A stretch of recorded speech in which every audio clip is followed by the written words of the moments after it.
A 10-year-old girl enslaved the Grim Reaper. She has zero empathy. She cannot feel fear.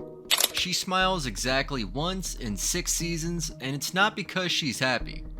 Her best friend is cognitively incapable of learning from consequences, and the immortal embodiment of death itself has developed Stockholm Syndrome from being forced to do their laundry. The Grim Adventures of Billy and Mandy wasn't a comedy. It was the most psychologically disturbing power dynamic in cartoon history, and almost none of you knew any of this had happened.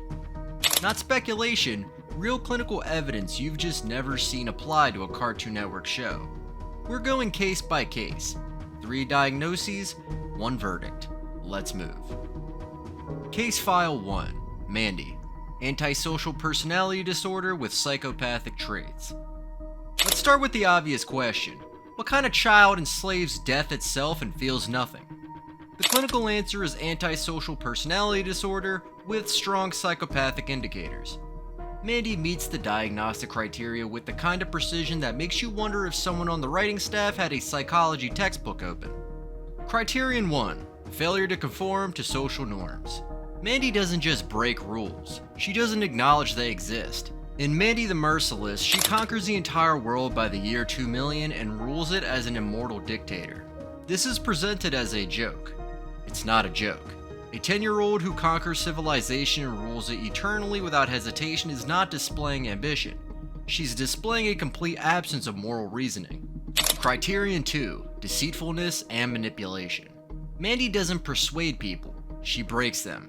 In Mandy's voice, she loses her ability to speak, and within hours she has reduced the entire school to a terrified hierarchy, doing her bidding through written notes alone.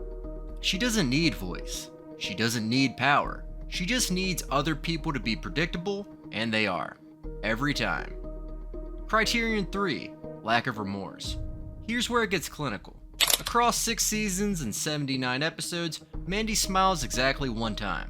1.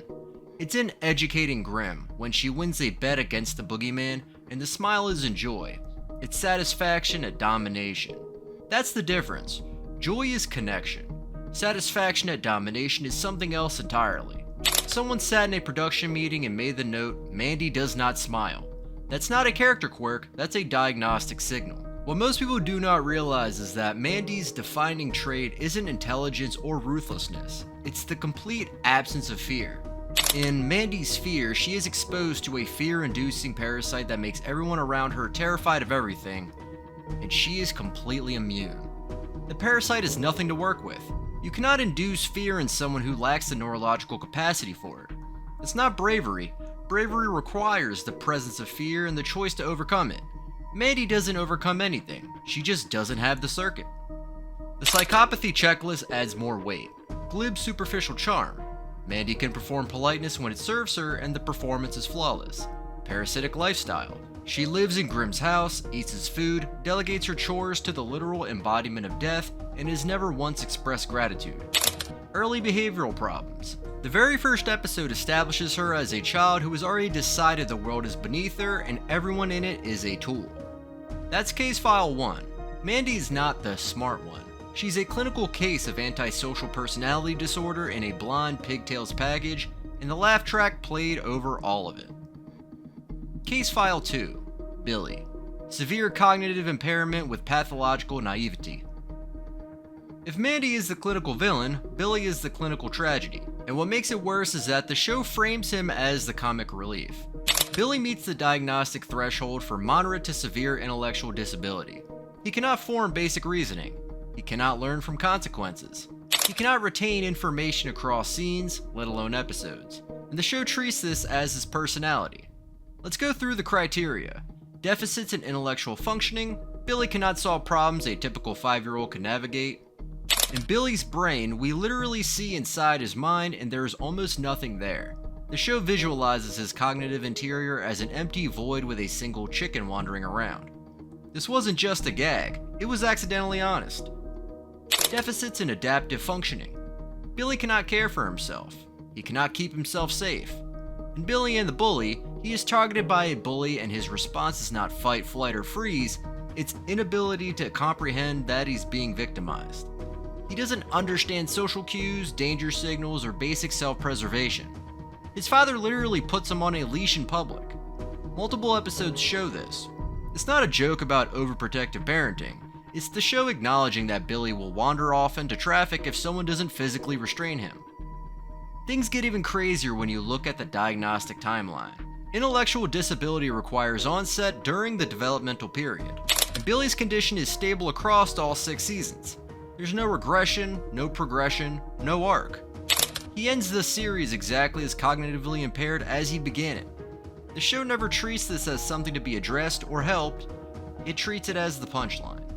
And here's the detail that seals the file. Billy's nose grows when he lies and shrinks when he tells the truth. It's an actual physical indicator of deception hardwired into his biology.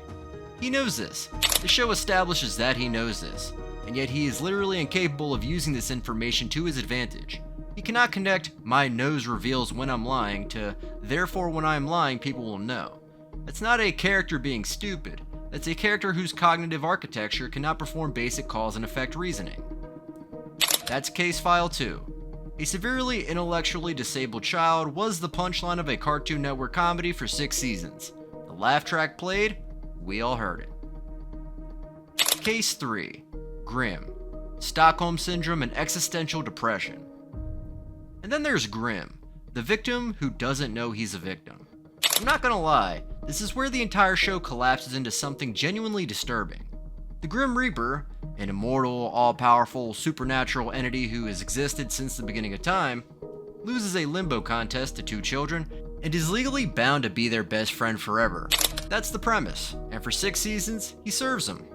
Grim exhibits textbook Stockholm Syndrome. He forms a psychological bond with his captors. He defends them. He takes pride in serving them. In Grim in Love, he attempts to form a romantic relationship and still returns to the children. In Home of the Ancients, he is offered freedom from his servitude and experiences visible distress at the prospect of living. He has been psychologically rewired to need the captivity. What most people do not realize is that Grim's depression is presented as a running gag. He's constantly shown slumped over, sighing, making comments about the meaninglessness of his eternal existence, and the laugh track plays. An immortal being experiencing existential despair at the loss of his identity, his purpose, and his autonomy is the punchline. Every episode. Someone in a writer's room looked at clinical depression in a supernatural entity and said, that's the B-plot. Grim also displays loss of identity. In Toadblad's School of Sorcery, he's enrolled in a magical school where no one fears him, no one respects him, and he's just another student. His entire identity, the Grim Reaper, dissolves in a classroom setting and he doesn't fight it. He accepts the disillusion. That's not humility, that's ego death by way of sustained psychological abuse. The power dynamic is the key. Grim could kill both children instantly. He could reap their souls with a touch. He's done so to countless beings across eternity. And yet he does their laundry. He makes their meals. He takes orders from a 10-year-old sociopath who has never once thanked him, and when offered freedom, he hesitates. That's case file 3. The Reaper was broken by 2 children, and one of them didn't even know she was doing it. The other didn't have the cognitive capacity to know she was doing it. Neither cared. 3 clinical cases, 1 television show, 0 intervention. Mandy, Antisocial Personality Disorder with psychopathic traits, untreated. Billy, moderate to severe intellectual disability, mocked for 6 seasons. Grim, Stockholm Syndrome with comorbid existential depression, his suffering played for laughs. The premise of the grim adventures of Billy and Mandy isn't 2 kids befriend death.